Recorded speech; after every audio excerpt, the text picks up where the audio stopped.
Now, the Bram Weinstein Show on Washington's new home for sports, ESPN 630. Hey, babies. Hey, babies. I wasn't supposed to be here. Hi, everyone. I wasn't supposed to be here.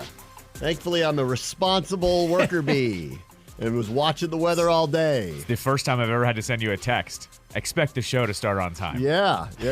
I wrote it back going, give me an update anytime soon. Because I was like, ooh, maybe they'll start at 3 instead of 1. Sure. Yeah. No, I mean. And as for the Orioles and the Royals should be playing the finale of their series today. It was supposed to start a little after 1 o'clock. Obviously, the weather's terrible.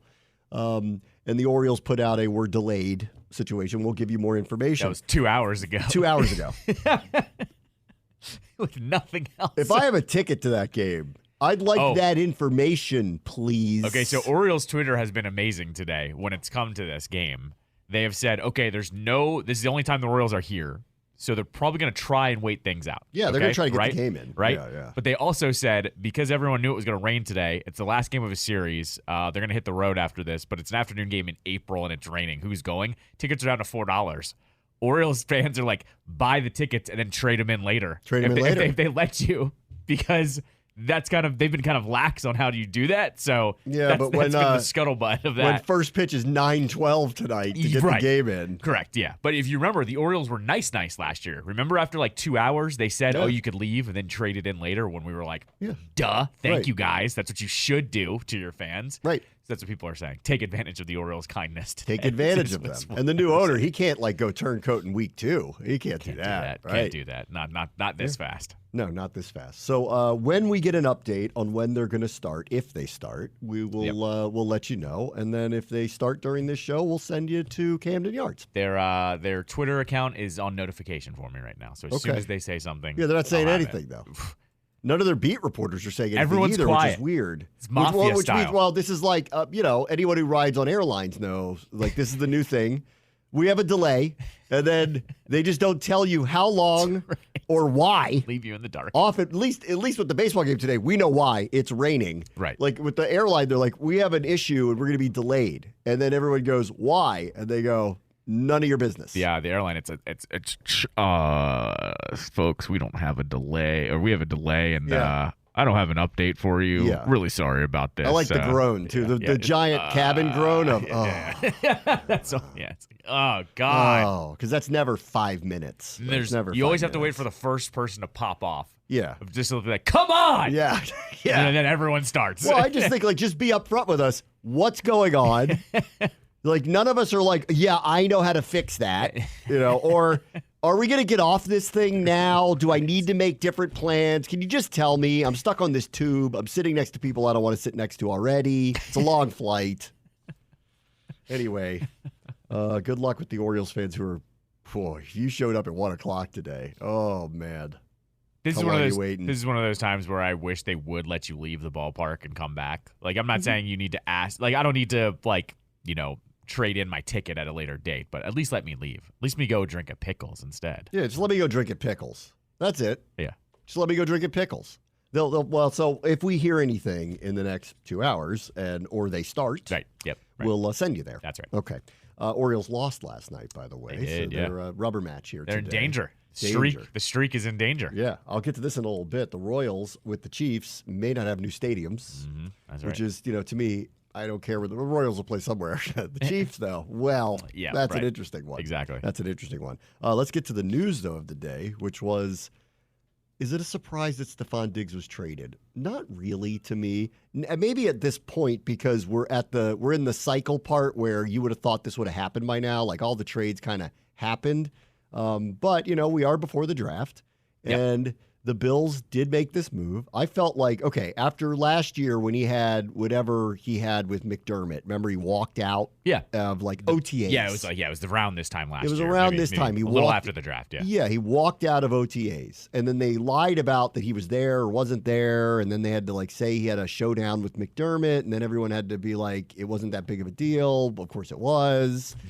This is off of the year before where he got into it late in the season. Remember that? He's ornery ornery guy, right? He's Correct. An ornery guy. That's why I said every time he's just, popped off, it's all right, guy. Like you're going through it this time. We've seen this. Yeah, right. Yeah. The first couple times it happened in Minnesota, they're like, that's new. But by time 8 in Buffalo, they're like, well, it's like the alarm went off. We're checking our watch. He's upset. We're checking our watch. We're going, it's April. He hasn't posted himself in a Commander's uniform yet. Now, to trade him, there is no June 1st cap designation thing. So they're eating it on him. And a lot of money, $31 million dead cap to get out of that. And they don't, no offense, Curtis Samuel, have a number 1 receiver on that team.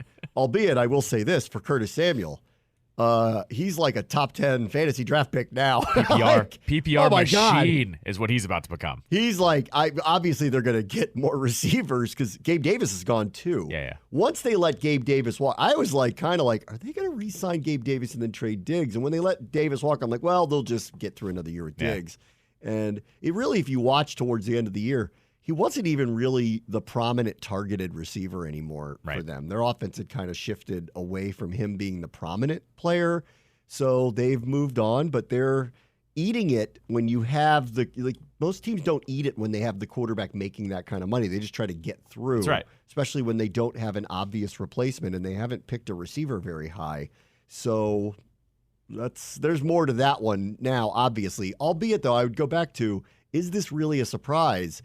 If you were paying attention, those two sides weren't kumbaya. So I'm not totally shocked. And, there is a part of me that goes, he is getting a little older now. If you watch towards the end of the year, did he lose a step? I don't really know. Only they would know or he would know. It's probably about the time to get out of that business. Maybe they shouldn't have extended him in the first place, but the window was open for them and he was their number 1. He is really good when he's on. So I don't blame them. And they just cut their losses today. And they got back, they got a second-round pick, but they gave up other picks. So it really was just to get out of the contract more than anything. Yeah, I think that's what baffles me more. I'm trading him. I could go either way there.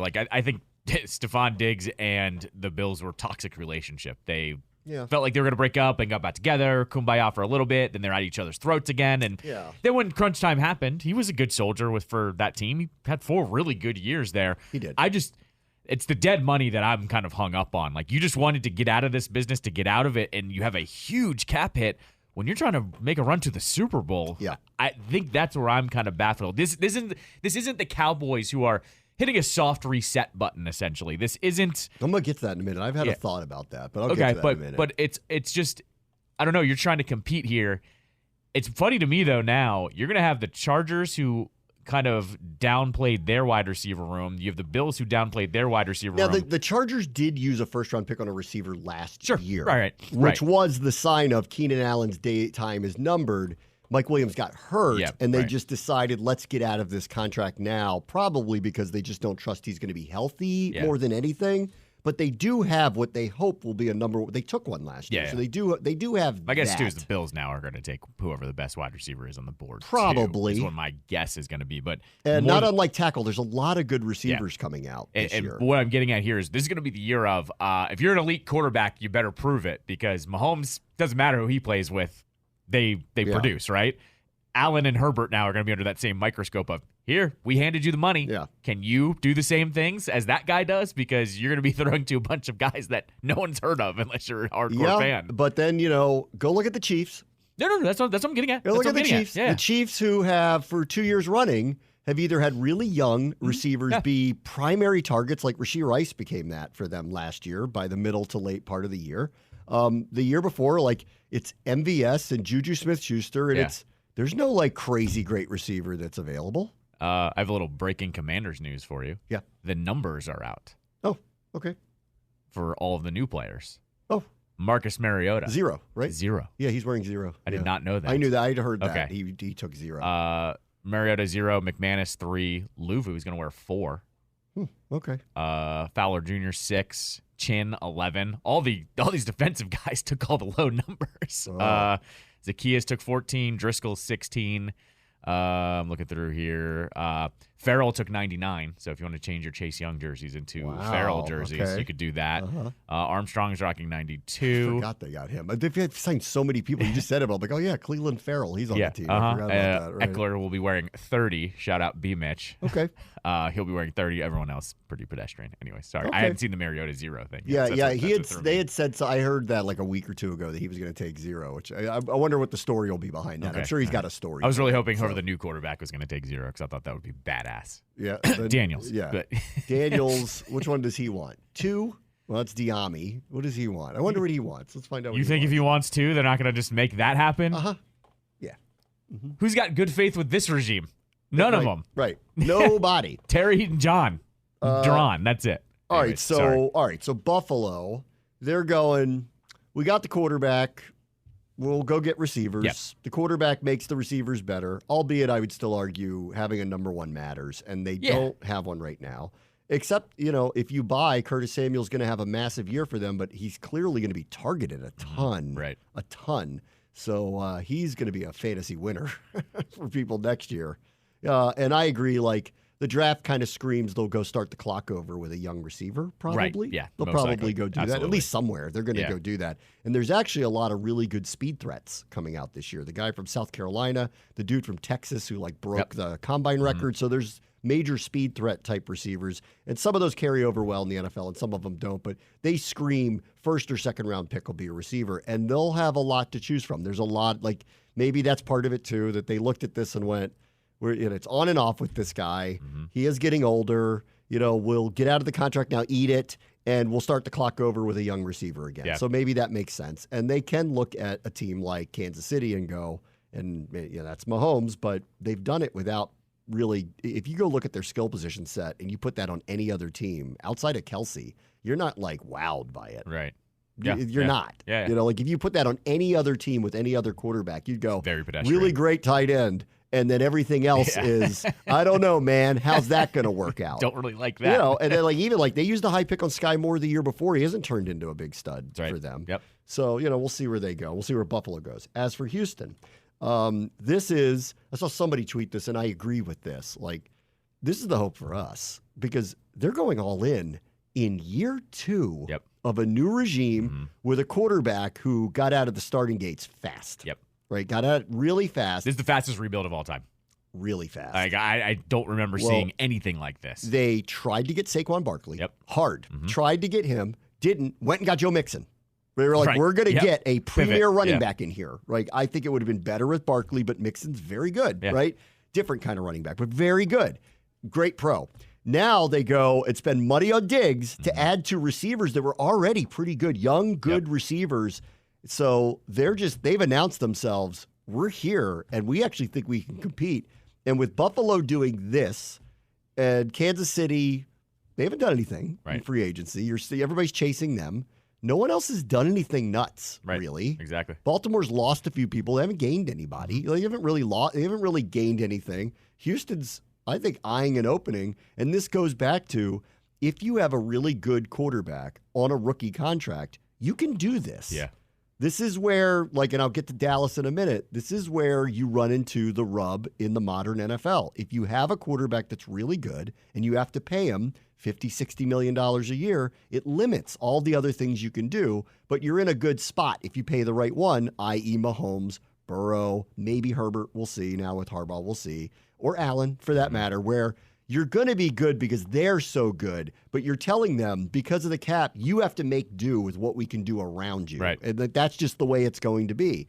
But when you get off on the right foot with a really good quarterback right out of the gate, you can go, let's go take a shot quick. Yep. Because we've got cap room to go get really good players around you. We've got a 3-year window, right? Years 2, 3, 4 with him. Then they'll pick up his 5th-year option, assuming health and no reversion or anything like that. And then that's when they'll have to make a decision about him. And he's off to the type of start that would make you think he's their franchise quarterback for a long time. Yeah. So they're taking a shot. So it's quick and it's fast. And I thought about us. I saw somebody tweet this. This could be us next year if Drake May or Jaden Daniels is the guy that has a start like C.J. Stroud. That's right. And if we have that in year 1, where whatever our record ends up being, but Daniels or May looks the part is the part, is going to be the guy. Gets the check mark of, yes, that's the franchise We don't have a lot of guys making a lot of money on this team. No, we don't. So, we're sitting pretty again come next year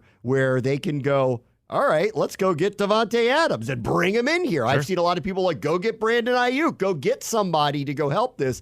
I think we're a year away from that, but it will start and end with, is the quarterback we pick C.J. Stroud 2024? Right. And if we do, then we're off to the races and might be more aggressive than we've been. We've been aggressive in free agency, filling out the roster and baselining it. We haven't gotten a lot of dynamic, playmaking, difference-making players yet. Wagner might be, Chin might be, Eckler might be, but none of them are like that guy hopefully puts you over the top. Houston looked at Diggs and went, get him. Yep, right. Exactly. We could be extremely competitive in year 2. Go get him. And I would say this too. Look at what the Texans did in free agency before they got Stroud. It was the same thing as us. They only signed veterans. They didn't make these crazy splashes. I remember you looked at their roster that year that they played, the year before they got Stroud, right? I liked the young team that they had. Right, but it wasn't. But there were no stars. Yeah. They weren't paying anybody. Yeah. It was all rookies. It was who was the running back that game? That's not. I don't even. Damian Pierce. Yeah, he's not even on the team he's anymore. That was that was like their big player. And I just remember. Yeah. I was thinking about it today, how they didn't make these big splashes, but they just made these solid signings, didn't break the bank, didn't hit the button too early to go early. Young. They had a lot of guys 25 and under on their team. Exactly. And so in a similar way for this team, they have a bunch of draft picks. They just have veterans, but none of them are signed longer than 3 years, right? So they're going to fill out the roster. Right. I'm just saying, our pathway can be mimicked. The pathway for them can be mimicked here in D.C. They've taken 3 huge swings. They went and got Danielle Hunter, too. Sure, yeah, right. So they got Danielle Hunter, great pass but rush I'm saying edge. That's now, though. That's now. Year 2. Yeah, right. Year 2 under Ryans and Stroud, but it's only because Stroud was so ahead of the curve that they went, okay, let's go do it. Yep. And there's an opening in that division, too. Yeah. Tennessee's rebooting, and I actually think we'll be better with what they've done, and we'll see. We'll see. I kind of sneakily like them a little bit, but we'll see. Yeah. The Colts, it's all going to be on Richardson. Mm-hmm. Is he really, really good? We didn't get enough. We didn't see enough to really know. Sure. But they were very competitive. They were in the race last year. He won that QB job. They didn't. He did. They didn't hand that to him. No, and they've basically handed it to him now because Minshew's out. So course, but we don't know. We don't know because he was a project coming in, so they don't really know. And Jacksonville seemed to have gone a little bit the wrong way. They should have won that division easily. Right. Based on conditions. Rookie quarterback Houston, extremely young team. Rookie quarterback Indianapolis, they haven't been very good in recent years. And Tennessee, in that we knew was going to be kind of I don't know what they got left, Tannehill, Levis, Henry's old now. Their defense doesn't look as good. Clearly, there was some fighting between the owner and Vrabel. We didn't really know. Yep, right. Jacksonville should have won that division, and they didn't. And Houston is looking at this now going, we're going to slingshot past all of you. And they're going to be a prohibitive favorite in that division now. Because Tennessee, who I think might be a little better than people think. Just when I look at the things they've done, I think they've had a very good kind of quiet offseason. And all the players, not unlike with Quinn, the offensive players all say this new coach, they're all telling the new players, all the reporting is the new players are you're going to love his offense. Right, yep. Remember, that's Cincinnati's offense. And everyone's like, well, that's Burrow and Chase and all those guys. But T. Higgins ate well in that thing. Yep. Mixon ate well in that thing. Tyler Boyd ate well in that thing. So, they're going to like that. I think Tennessee's kind of sneaky okay, but Houston went, we're gonna throw down right now. And they threw a lot of chips in the middle. I'll give them credit for doing it. And I'm hoping this is us, but it will come down to, is Jaden Daniels or Drake May, assuming that's the pick that they make, if that works out that way, because we're going to have a lot of cap room again. Mm-hmm. Yeah, right. All these guys we signed, the vast majority of them are one-year deals. Yep. The only people that are making real money on this team currently are Payne, Allen, and McLaurin. That's it. Right, and even McLaurin's deal looks fine now. I mean, it's not crazy right now. No, and you can, and because of that position that they're in, if they want to restructure with John or they want to restructure with McLaurin and make more room, they will be able to do that. That's right. So I'm hoping that we're Houston 2024, where we have a season where we're a little better than people think. Our rookie quarterback looks the part, looks like he's off to a really good start in this new offense. We're competitive down the stretch. maybe the NFC East with Dallas, we don't know what they're going to be. And the Giants, I don't like, maybe we're vying for a wild card, like who knows? And then at that point, they go, we got the money again. Yep. Our quarterback's ready to go. Let's push some chips in and make some moves. And that's the hope. In watching that, how quickly it happened. But it only came down to because Stroud was so good in year one. That's right. And that's why it has to be this way, too, with us, to really think that way. No, and I was going to say, the worst feeling in the world today is if you're a Panthers fan. Because you're like, they know in year one, and now we have to play the string out with this guy for at least one more year, bare minimum. 1 to 2 more years. Well, they got the new coach. Maybe, but right. You got the new coach. It's a new offense again. He's been a quarterback whisperer everywhere he's been. Of I course. actually think it's a pretty good hire for them to find out. Yeah. His job is this guy an NFL-level right. quarterback? Exactly. NFL-level starter. I'm sure he could be a backup, but NFL-level starter. We're going to find out. You got to give him a year or two to do it. And Tepper needs to sit back and not do nothing nuts to let that happen. Easier said than done. Easier said than done. But if I'm a Panthers fan today, I'm sick to my stomach. Yes. Because I'm going, that could have been us. That could have been us. Like we've been here. You have an owner that's doing crazy things that you don't know what he's going to do next. Very impatient. Yes, right. And Throws so you're going, drinks at Jaguars fans. So it's just like all I'm thinking is, I haven't been this way where they've taken a quarterback and it's fallen up. So that's I think that's probably the sad part is it didn't really fall apart. He just didn't show anything. Like you just don't know. Like RG3, we kind of knew that injury. He wasn't going to come back the same, or it was going to be a long road back. Where we haven't been in that where we actually passed on the guy that all of a sudden in year two they're pushing all the chips into the table and their Super Bowl odds go up. With one trade essentially. I mean, the other part of this trade that's interesting, like Diggs likes playing for a winner, obviously. Right. And Stroud, he was on the phone with Barkley. He was trying to convince him to come there. So he's been a recruiter too. Like, so was he trying to? I mean, you kind of can't, but you can. Like, did he kind of recruit it? The interesting part of this trade is, did Buffalo make a team that's directly competing for them? Much better. Right. And that's it. Most teams don't do that. They don't typically trade a star player to a team that's a direct competitor to them. And I don't know how they can't look at Houston off of what they did a year ago and go, crap, they may have passed us as the number 2. That's right. Yeah. Yeah, you gave them the leg up. Yeah, you gave them a leg up. I mean, like Cincinnati, assuming Burrow is healthy again, will be back, right? And but it will be a new offense. So it'll be interesting. But they'll be back. Kansas City's Kansas City. You're dealing with Mahomes. But Allen and company are the number 2, maybe with the Ravens, but were the number 2. By doing this, it looks like they've weakened their team and made one of them that was on the cusp of taking over as the potential team that could topple the Chiefs, made them better. Right.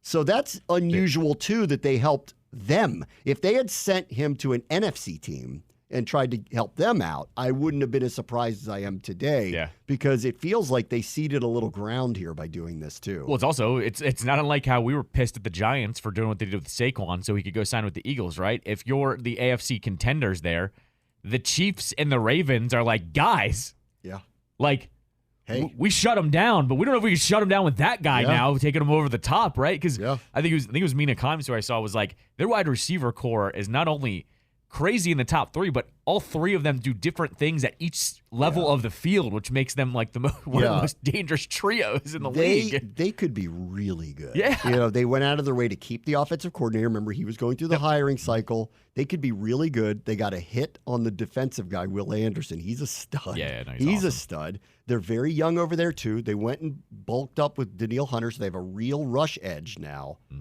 Holy moly. Yeah. They're for real. This is, I don't know what Diggs got left, but I do know that he makes them exponentially better from where they were. And I actually don't think they need him to be great, to be good. He is a classic take you over the top type of guy. And I think he might do that for them. No surprise. I think one of the crazier things with the Texans, too, is overall they've been an underrated franchise the last 20 years. They constantly won that division. They've been in the playoffs a lot. Yeah, they never really had a quarterback. That was mostly the whole entire thing. It was... they had Deshaun. They had Deshaun for a couple of runs, but mostly they were getting in because their defense was so good. They lost that one game in Kansas City where they were up 28-0 or something like that. Exactly. Or something like that. So 24-0 in the first half, and then by halftime it was tied. Remember that? Yeah. They had a playoff game like that. Yeah, it's just insane. So I'm just saying, too, their pedigree is actually super underrated in terms of kind of the, we talk about culture all the time around here. It's over there. It's actually pretty good because they make Outside it so of it, much. when I hear Darts talk about how he knows how to put a football team together, when he had Peyton Manning, they were great. Yeah. Outside of that, No. Yeah. so yeah, I mean, like give anybody Peyton Manning, Right. you're going to be good, good enough at least. Like outside of that, they haven't been consistent whatsoever before God. Peyton or after Peyton. It's not rocket sausage. You're right. Jacksonville's had one-offs here and there after the early days with Coughlin. They've had one-offs here or there where they get close for a year or two, but they don't sustain it whatsoever. Right. Tennessee has been decently good for a while, but this is a whole seed change for them. Houston has consistently been kind of there. Yeah. No. And they're locked and loaded. The other thing, too, that you're doing, I talked about Panthers fans. I think if you're a Jags fan, you're panicking now, too, because you're like, if we're going to pay this guy and we haven't really seen it, and if we pay him, now we can't go and get some of these guys. Like, That's right. Like, they're kind of looking at it going, that should have been us. We should have known in year one, year two. So we'll throw Urban's year out, right? Yeah. We should have known in year two that we should have been able to go do that. That's and right. they, who they signed? They signed Kirk and they traded for Ridley, but like they didn't. Evan Ingram. They went and got some guys. But they didn't like go for it like this, where they're going, number one wide receiver available, trade them the they second round pick. They pick. actually got made fun of. They were like, you guys are crazy overspending. For the Kirk things. trade, yeah, or for the Kirk Well, signing. they paid Alua Khan top dollar. They paid Kirk top dollar. They got Brandon Sheriff. Yeah. They got Ingram. Most of those have actually worked out. All of them have actually worked out. And it's made them extremely competitive. Last year was a disappointment for them. They should have won that division, hands down. That's what I'm getting at is they're going, that should be us because Lawrence should be lifting us to a place that we haven't seen before. And that guy just looks like a mid. guy. Yeah. Oh, look at you using mid over there. Mid. Wow. Yeah, Archer's rubbing off on you over there. He looks mid. Yeah, he does. He looks like he's a NFL journeyman. Like that's going to be the rest of his career is what it seems like. Well, yeah. I mean, this is the year. This is right. it. Yeah. Because that last year didn't make any sense. So this is the year. Show me that you can elevate us. Right. And if not, well, they do have the fifth year. I can't imagine they don't pick that up. I don't know how they don't. I just feel like if you don't know at this point, you start either trying to trade them or you move into your other direction and getting another one. Yeah.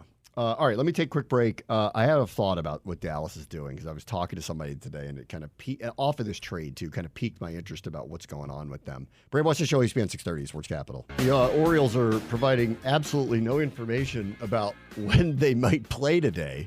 The first pitch was scheduled for after 1 o'clock today against the Royals, but it's raining. And they said it's going to be delayed, and they said we'll give you more information when we know. And they've decided they're not going to share any of that information with anybody because it's 3:31 right now, and there's been literally no update on when, if the game is going to be played. And there's like a small window, which is like now or coming up in about an hour, but there's also lightning now. So that's got to pass. So that's the pass. It's got to pass. That's the old. Once that passes, then I guess they'll make well, who knows? Well, that's the old. As soon as lightning hits, you have to wait 30 minutes. Yes. So, like, now you're really in a holding pattern now. Right. So Natty Bows are flowing at Camden Yards on a Wednesday afternoon in April, dude. There are some seriously drunk people. Right now. There's going to be people that drink, pass out, and wake up, and the game is going to just be starting. Or it'll be the seventh inning. Yeah. No, it won't be the seventh. No way. No chance. Who knows?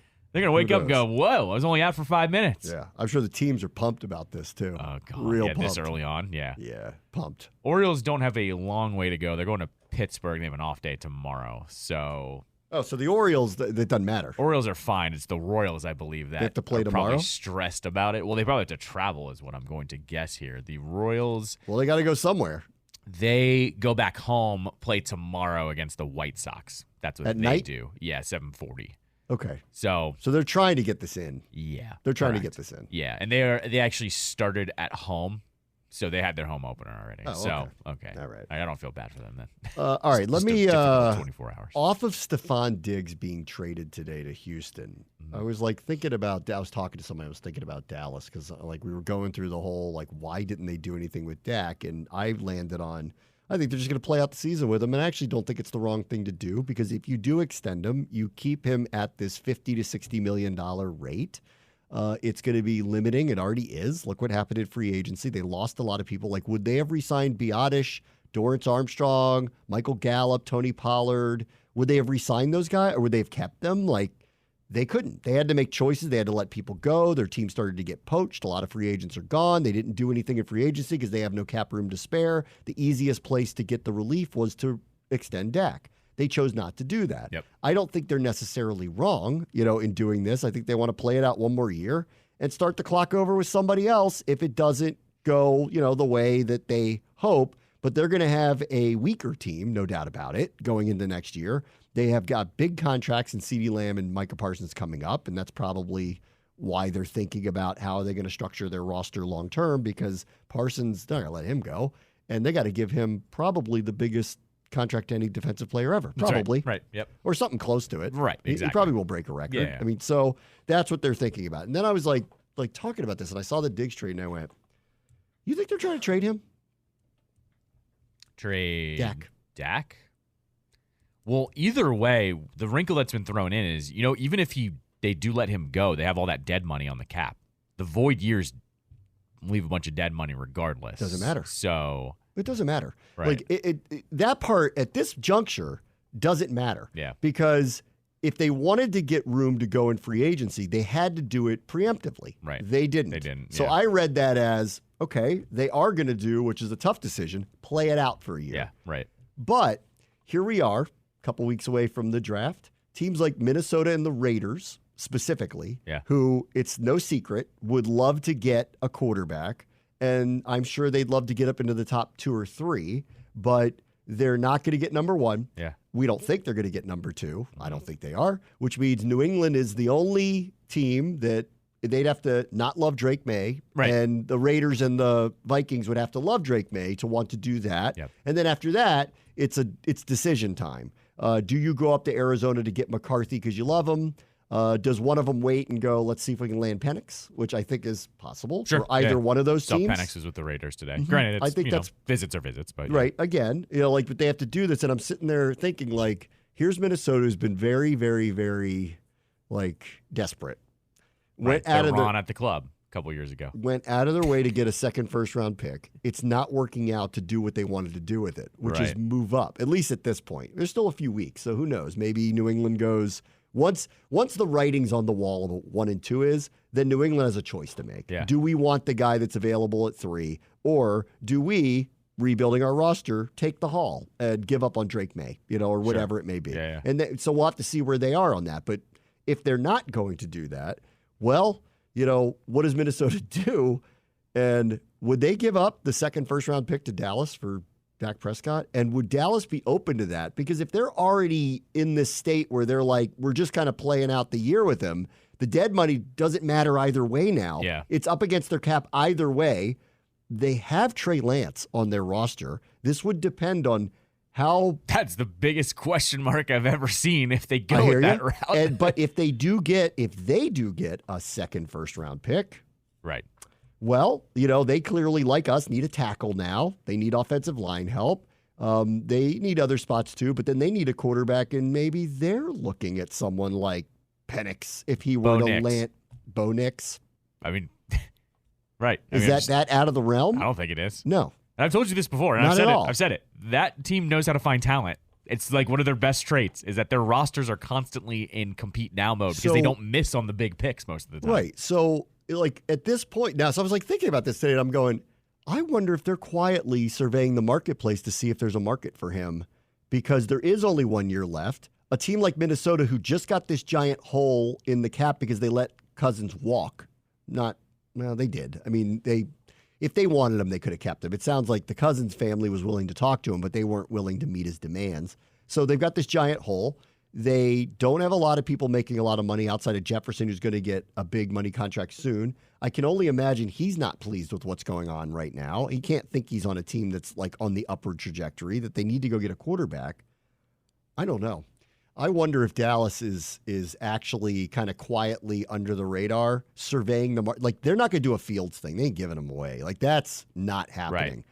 But if Minnesota with 2 first-round picks went to them and said, we'll give you the second first-round pick for him, I'm not so sure that they wouldn't take that right now. They would, like I said, they're like Ron in the club a couple years back. They're desperate, hot and heavy to just land one of these guys. And they also, they don't seem to be doing a lot of the right things. And in this case, I would say it's probably not the right thing to do. You probably should have just kept Cousins if you were going to do that. Right. But they keep making messes. So I don't know. They'd have to do it. There's something about this Dak thing that the whole story's not. Tell the whole story. It's not being told here. I think what's happening here, too, though, is most likely they can't go full balls to the wall with this trade talk, because I'm going to guess if Minnesota's trading you a first-round pick, they want an extension, too. They're not going to just trade him for 1 year for a first-round pick. But see, I think Minnesota is hot and heavy 2 years in a row trying to get a quarterback. It's failing. Yeah. So what are they going to do? Well, you got to go trade for one. Yeah. I mean, I don't think Chicago would have sent Fields there. Right. That's right. Yeah. I don't think they would have. They didn't get Russ. This is every year. There's only a couple of guys that are viable that are available. I think the problem, though, is I don't think he's actually worth a first-round pick. Just the way the values are thrown around now. Look at Diggs. It was a second-round pick, and they had to throw in a 6th and a 7th to send it the other way. My spidey senses are up on this. Something's not right. I landed on, I'm not sure this is the wrong thing to do. Let it play out. See how it goes. If he has a bonkers year, you can always give him another contract. You can always do that.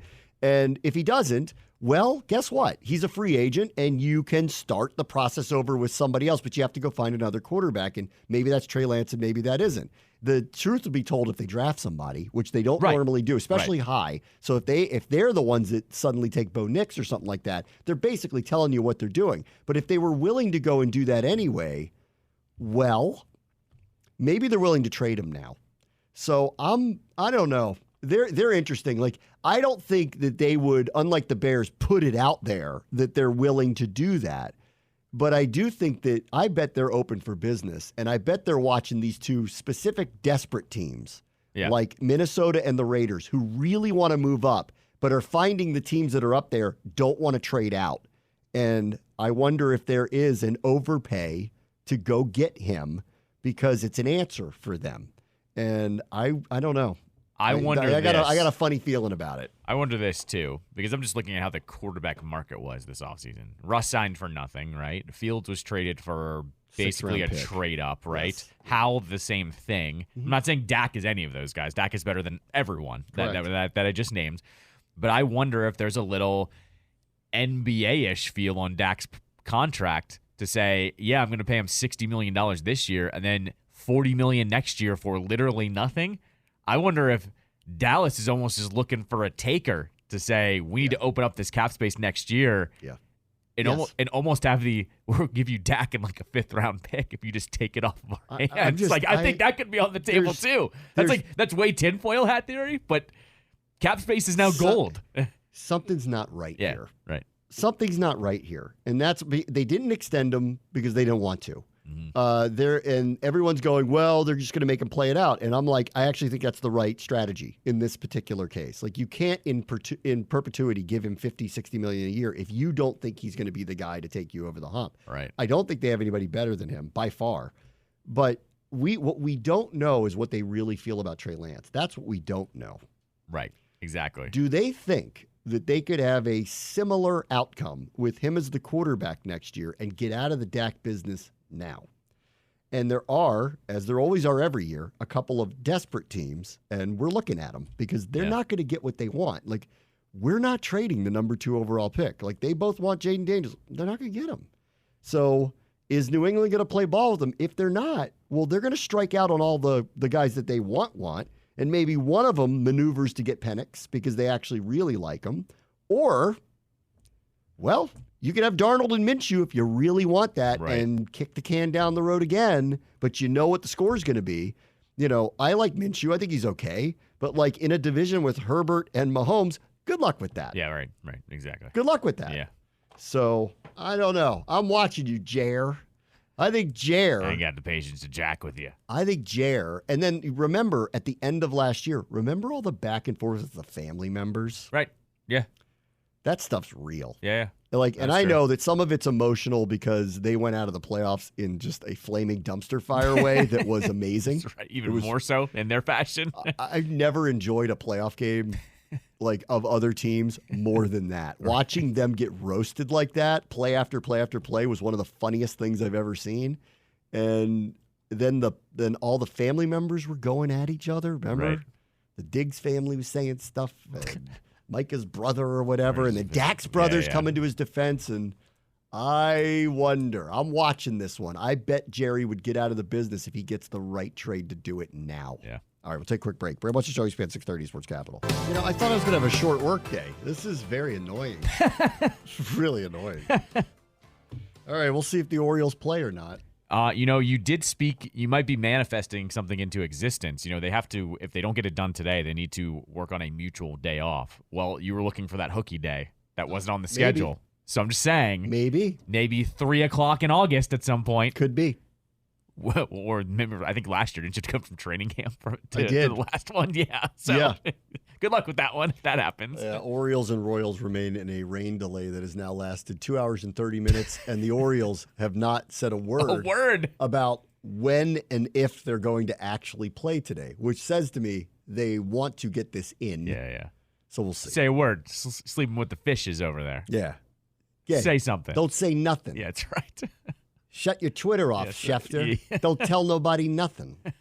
All right, let's talk about the Capitals. Do we? Do we have to? Yikes.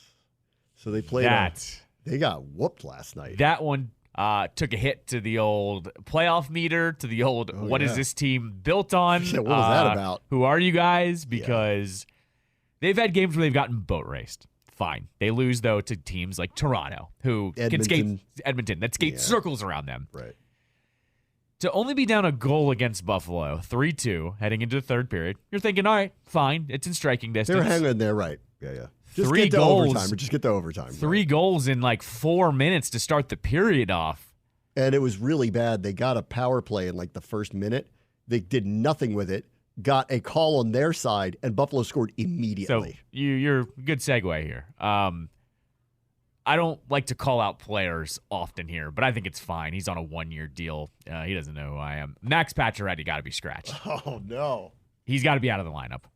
He's got 3 goals on the year. They signed him for pretty good money for a 1-year deal. He didn't want to be traded, remember? He to the Rangers. Sure. To the Rangers. Who are in first place. So you're here now. You don't exactly warrant that. Oh, like Manhattan. Yeah. Okay. Yeah, he does have like 5 kids, so sure, going to New York City is not the best look. Whatever. It was only for a couple months. No one's asking you to move there. It's just the end of your contract. I agree with you on that. But Spencer Carber's got to do something there because he's not chipping in offensively. He's not really showing up on the score sheet. And then he makes that dumb penalty that literally flipped the game on its head. You can't do that as a veteran like that. A guy in his 30s. You just cannot do that when you're not contributing in other ways. And he's not. So when Tom Wilson comes back to the lineup, I think it'll be really interesting because that's tomorrow, right? Yeah, that's tomorrow against the Penguins. Kind of need him there. Does Pacioretty get scratched for him? I don't think so, but they got to do something there because he's not contributing. And then you have all the young guys that are stepping up, though, like LaPierre and McMichael and Protas. And Protas, if you just watch the games, he looks banged up, but he's still out there every single night. Yeah. I'm just saying, everyone's pulling their weight. He's not. He's the first guy I'm circling of. If you need to healthy scratch somebody, I think it's that guy. So walk the plank, huh? All right. It's do or die time, and the guy's on a 1-year deal. He ain't coming back next year. This was of all they've lost some games here during this run. Yep. And a couple of them were against really good teams, and the scores look bad. But that's been their whole year, and that's why I'm like, the only match I just don't want to match up with a team that can skate like that because they have no shot with a team like that. But they can muck it up with anybody else. Correct. And last night was a little reality check of, that was November. Sabres, that game. That Sabres was ain't bad. dripping talent over there. I mean, they've got players. They've got a couple of really good players. I think they're an up-and-coming team, but they're like the Devils. I say every year, that team looks like they should make the playoffs. Yeah. They just don't. But, I mean, they should be able to take care of a team like that late, and to have it fall apart like that on them was really bad. Not to mention, it was another one of those games where Buffalo scores 6 goals. You could have pinned any one of them not on Charlie Lindgren. Like, every single one was a grade A chance. He still had grade A saves in this game. And then you throw Darcy Kemper out there, which, is what it is. He ends up being, fine. But, yeah, it was just that was an ugly way to lose because it's against that team, too. I can handle Toronto. I can handle the Oilers. I can handle even the Penguins because those games get crazy sometimes. But that team up there, That's a bad one. And they at play this juncture with what's on the with line. everything, and they play up there next week. They play there on Wednesday, so you better figure it out. If you don't like Buffalo or something, figure it out next week because you got to go right back up there and play them. Let's see. Oshie didn't play again. Okay, so yeah. I mean, I'm just where we are. I mean it in the nicest way possible. He's not contributing enough for me to be concerned about that on a night-to-night basis. Unfortunately, we're at that point now. He brings a lot of heart and soul to the lineup. He's not exactly contributing in a million ways either. So I don't look at him as a factor anymore, unfortunately. I mean that in the nicest way possible. So when you tell me Oshie's out, you're not a factor anymore. I mean that nicely. Right, sir. You play really hard, but if you're out, I'm not using that as an excuse, is what I'm saying. Yeah. If you contribute, great. But hey, nice to see you. But stay out of my way. But you're a good guy. You can hang out here. It's kind of like Backstrom the last couple years too, where we love you, Backstrom, but you can't skate anymore. Yeah. I heard it last night a little bit. It's like, oh well, they didn't have Oshie. I'm like, so it's not him. He's not the solution or the problem. Let's see. I saw a couple quotes from Tom Wilson who was just kind of a little bitter, and I don't blame him. I thought the suspension was a little long for the crime. Right. And it's like a reputation one, but it's a reputation that's of 3 years ago. Yeah. It's like enough already. Right. What's done is done. I mean, they missed him for 6 games, and it didn't kill him. They won most of the games. No, of course. Played, and I didn't see the full quote today, but he was asked of why he didn't appeal it, and I think it was more along the lines of like, I just want to get back into the lineup. So it was like, why? Let's not delay this, essentially. So. Let's see. Darcy Kemper has a injury now. Yeah, that happened this morning. Yep. They have to. They can't put him back in. So they have a couple of back-to-backs. They have 2 more back-to-backs this year. I think we're greasing the wheels for somebody from Hershey is going to be backing up Charlie Lindgren. Clay Stevenson, come on down. Yeah. I don't think they can put him back in there. They're going to. I mean, if he's healthy, they're going to. Yeah, they are. Well, you got 2 ways to go about this. You could just bench him, which doesn't go well. That means you're done. Or you can have a injury that has you not available. So that's where I am on that one. So they play the Penguins tomorrow. That's the right way to handle it, by the way. Otherwise, you start talking about as you go into an offseason with 3 years left at $5 million a year. Scott's asking you questions in training. Scott's asking you a lot of questions. I was watching you, and it seems like you can't protect the net very well. Your response? Then Brian McClellan has to come out and say you're wrong. Mm-hmm. Yell at him. Back-to-backs tonight and tomorrow. No, if you're going to get it right, it's Dick Patrick who's going to come out and yell at him. Sorry. My bad. They play the Penguins tomorrow at home. Then they go to Carolina, which was a boat race a couple weeks ago. Yeah. So that would be the Kemper game if he's available. If he's available. Like I said, if he's available. It's an easier situation if he's quote-unquote not available. Then after that, the only back-to-back they have left after tomorrow and Friday is the final 2 games of the season where they play Boston on a Monday and then go to Philly, and final game is against the Flyers on a Tuesday. That game may matter. Right. Maybe. You might have to throw Kemper out against Boston if you can jump the Flyers. That's going to tell you everything you need to know if that happens. So let's see. The Wizards beat the Bucks last night. Oh, yes, they did. Yes, they did. And I'm like watching the end because it was close. I'm like, oh, look at that. The score's close. So I turned it on because the Capitals are getting killed. So I turned them off. So I turned it on that, and we watched the end of it. And you're stuck on my teams now. Yeah. Anthony Gill is out on the court at the end of the game. He had no rotation last night. There was some guy I'd never heard of was playing last night at the end of the game. And, I've turned because of what everyone's told me about the NBA draft. I hope they win all their games at the end of the year because I don't want the number 1 pick because we're going to get a bad number 1 pick and people are going to expect that person to be great, and that's not going to be fair, and that's going to stink. So I'd rather not have the pressure of it anymore. I still don't know how to say his last name, Tristan Vukcevic. Vucevic. Uh-huh. Yeah, I don't know who that is. Did you hear Giannis was gushing about him after the game? Why? He's Greek. Yeah. Okay. But we're saying he's got some skill. Yeah, I gush about Denny too, okay? I mean, you remember Yarmulke night? It wasn't Yarmulke night. Yeah, it was. It wasn't called Yarmulke night. No, but everybody got one. No, you had to have a special ticket. Really? Yeah, I'm pretty sure. Not everybody got one? Yeah, no, you had to buy through a certain link. There's so many people that walked in that night. They're like, the hell is this? Yeah, that's what I'm saying. I don't think they gave it out to everybody. Good. That would be funny to see people that don't know what it is wear it, though. Or what are they doing with it? Right. just going to not say I don't anything. want to know what they're going to do with it.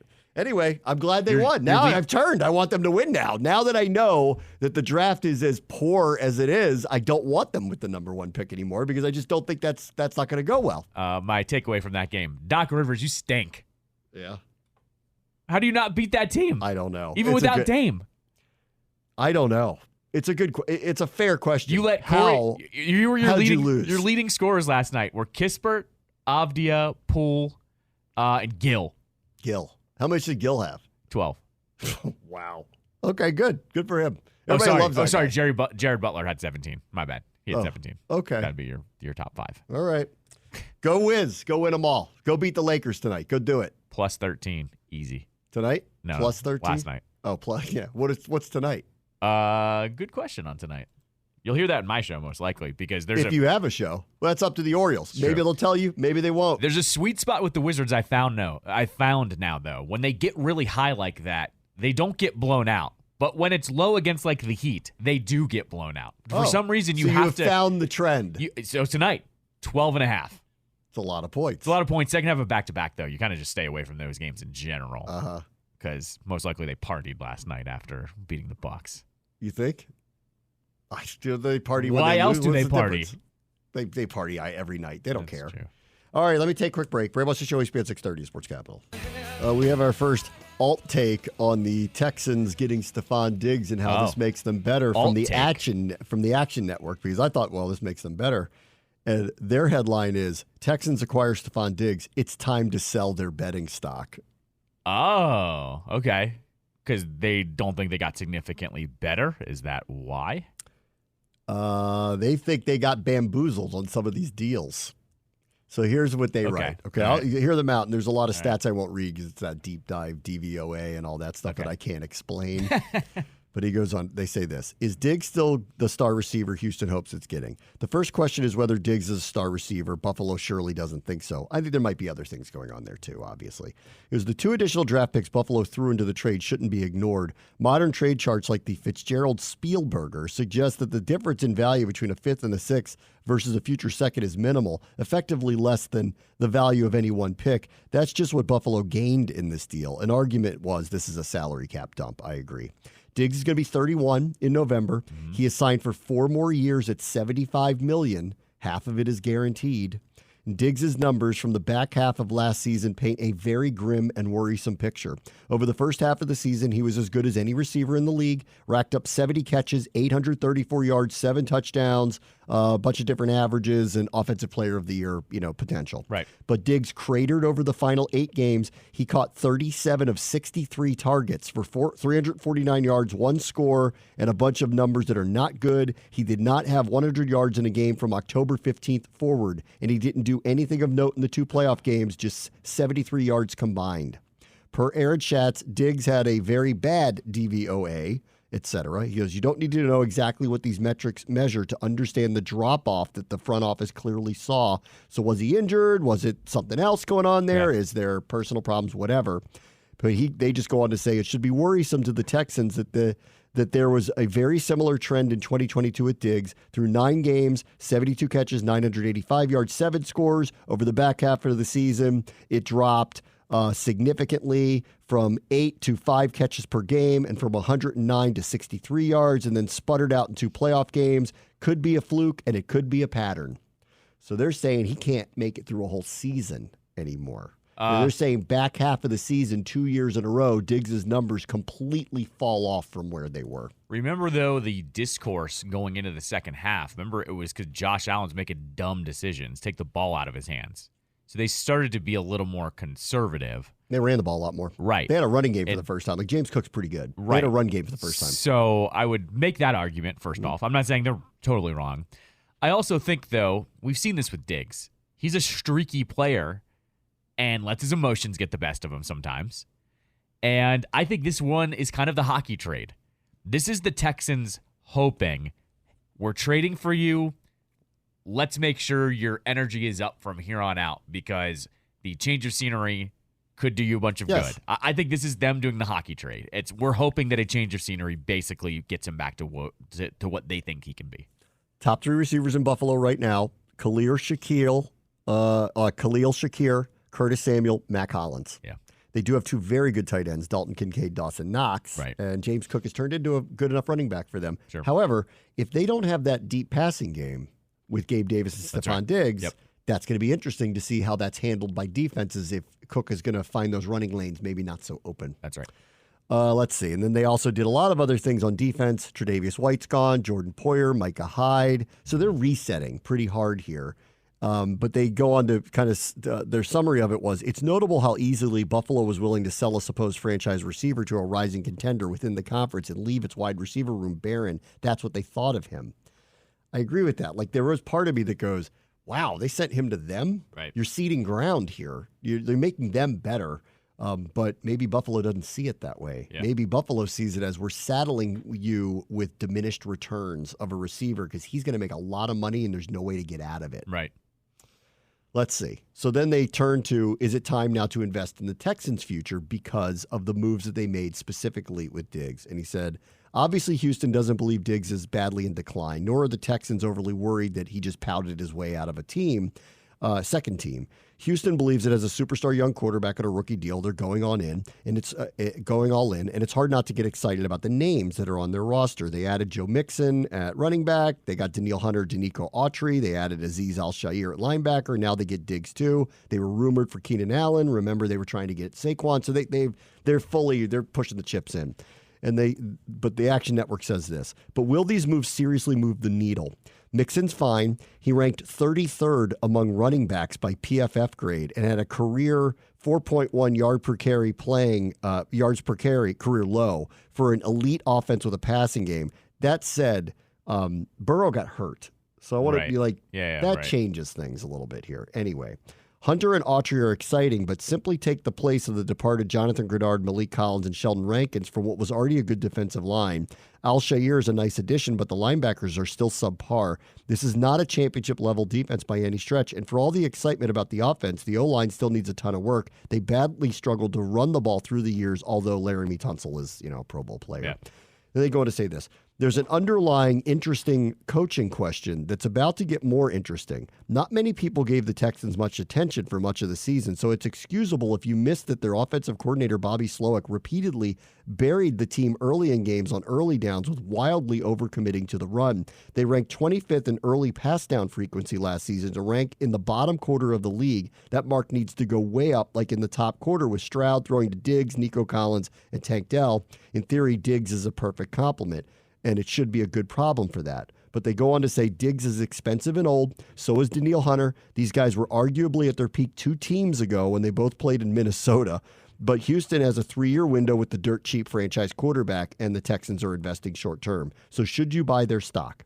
Since early March, Houston's Super Bowl odds dropped from plus 2,500 to plus 1,500. Their odds to win the AFC are down from plus 1,200 to plus 850, and those numbers might even be shortened further as bettors buy the hype because of all the moves. The Texans are near even odds to win the division, and Stroud is tied for third in the MVP votes. Politely, these odds are ludicrous, and they're badly overpriced. Remember last season when everyone was hyped about a young AFC South team with a rising star franchise quarterback and added a fun toy at receiver? That was Jacksonville and Calvin Ridley. They missed the playoffs. Lawrence never even sniffed an MVP ballot despite the hype, and Jacksonville's hype created value for the rest of the division. I think this is different. Yeah, it absolutely is different. I do think it's different. They won a playoff game last year. Now, this is complicated because Trevor's first year was Urban. Right. And that feels like we need to have a reset. Stroud's first year was off the charts good. Yes. It's different.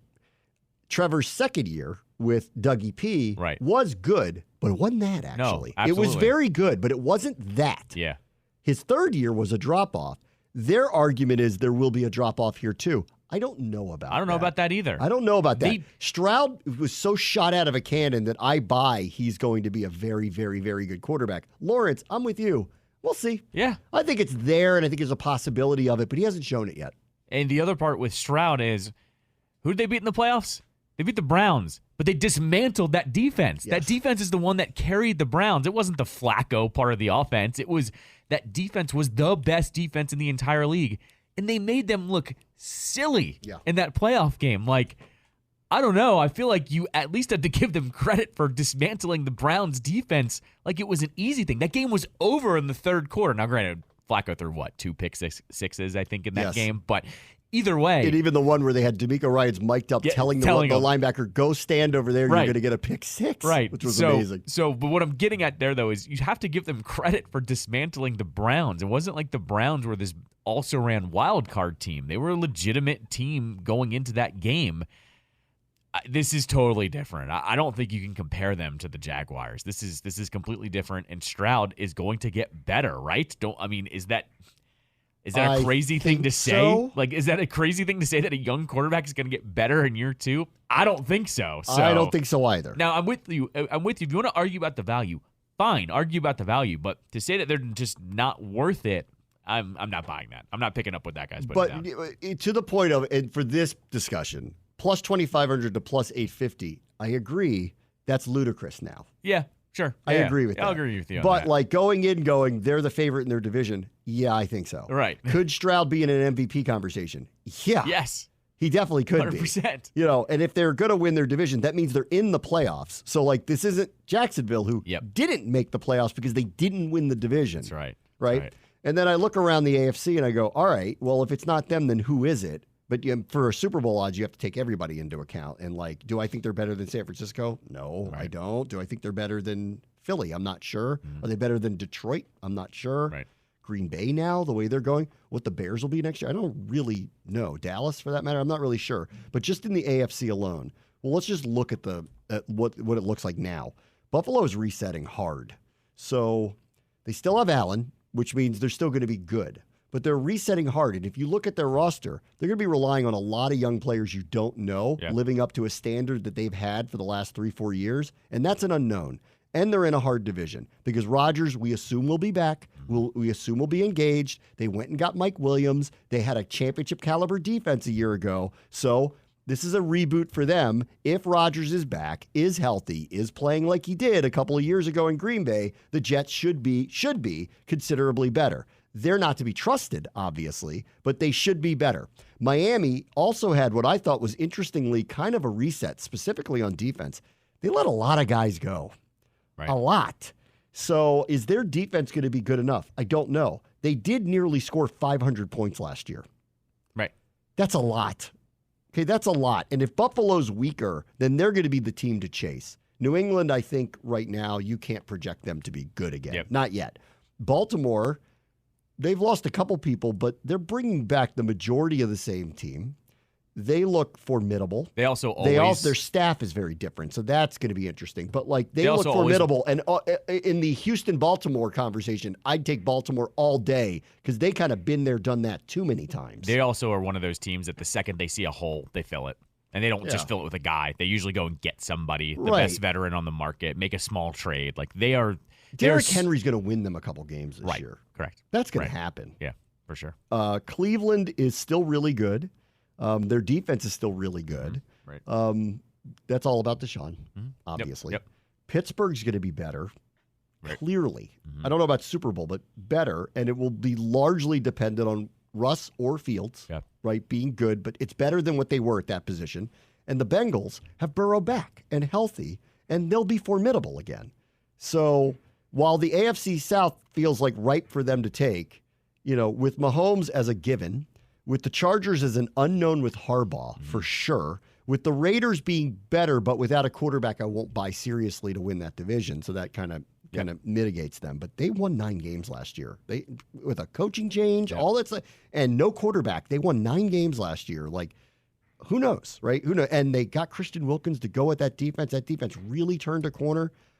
I agree with them. Like, now looking at it, they look a lot better, but I agree. They're putting a lot of money into older players who might be past their prime to take a shot against teams that, to me, are bigger certainties to kind of be there at the end. Kansas City, Baltimore, maybe Pittsburgh because of their defense, the coaching, and a better quarterback situation than they've had. Buffalo's got Allen still, albeit with a very different team. Miami was a machine scoring, but I believe it when I see it in December and January. Yeah. And the Jets, who...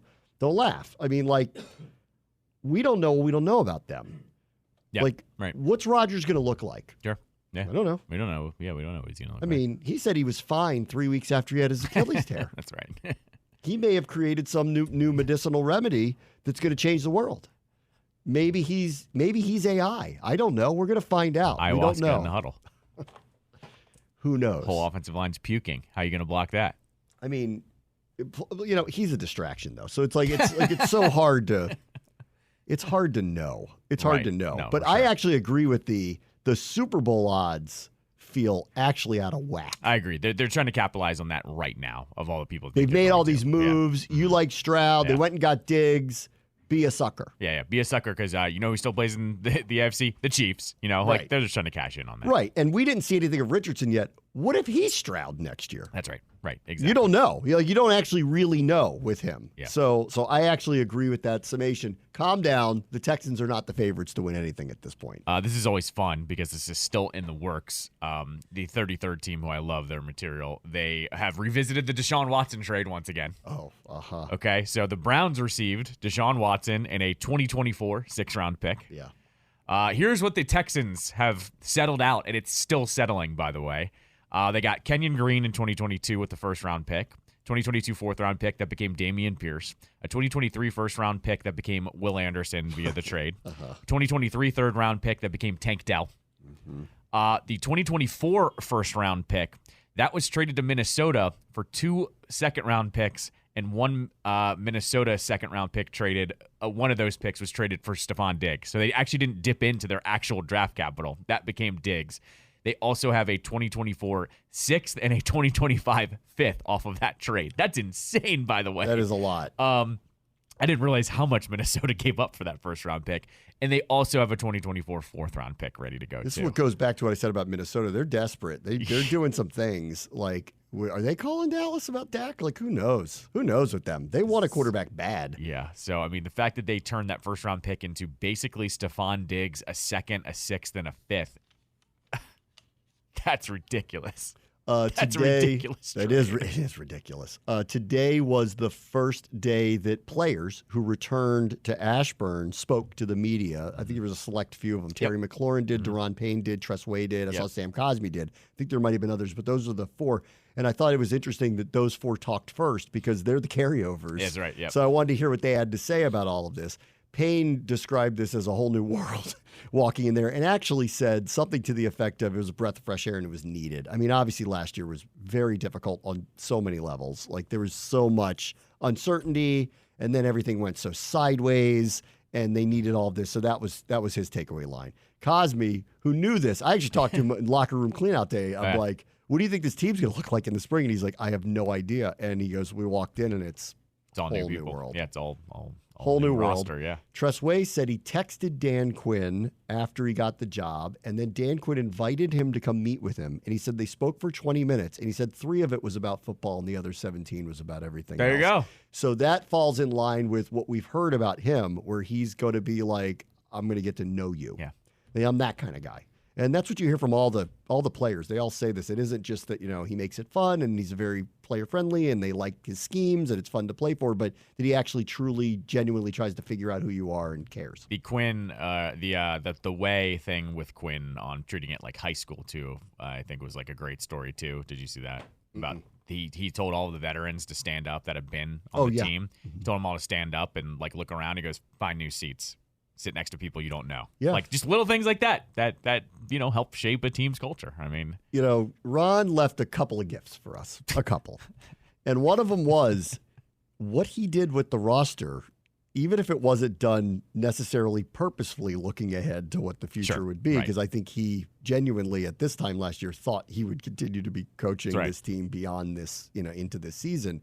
But I remember talking about this back in the spring and I'm like, there's so many guys on like expiring contracts. Why is he doing that? Why are you comfortable with that? Like that seems instead of the uncomfortable. turd in the punch bowl, it was just a normal place. It turned out to be for Adam Peters and Dan Quinn and company the opportunity to reshape the roster very quickly and not be saddled with very many contracts and carryovers and all that stuff. And so here they are telling everybody, switch your seats around. You got a lot of new people. That's right. Yeah, get to know. So we got that. And then Terry McLaurin pulled the Terry McLaurin line. I started working out the day after the Super Bowl, and I'm in shape for the season, and I'm ready to go right now. What else is new there? Sounds about so good right. it's boring with him. Right. Sounds about right. Yeah. No cardio this year for Terry. He's ready to go. Well, cardio when he actually wants to run cardio. I thought it was, oh, man. He had a couple lines last year. I'm like, that's coming out of his mouth. This isn't good. Right. That guy never says that stuff. Yeah. This isn't good. Exactly. All right, we'll take a quick break. Bram, watch the show, ESPN 630 Sports Capital.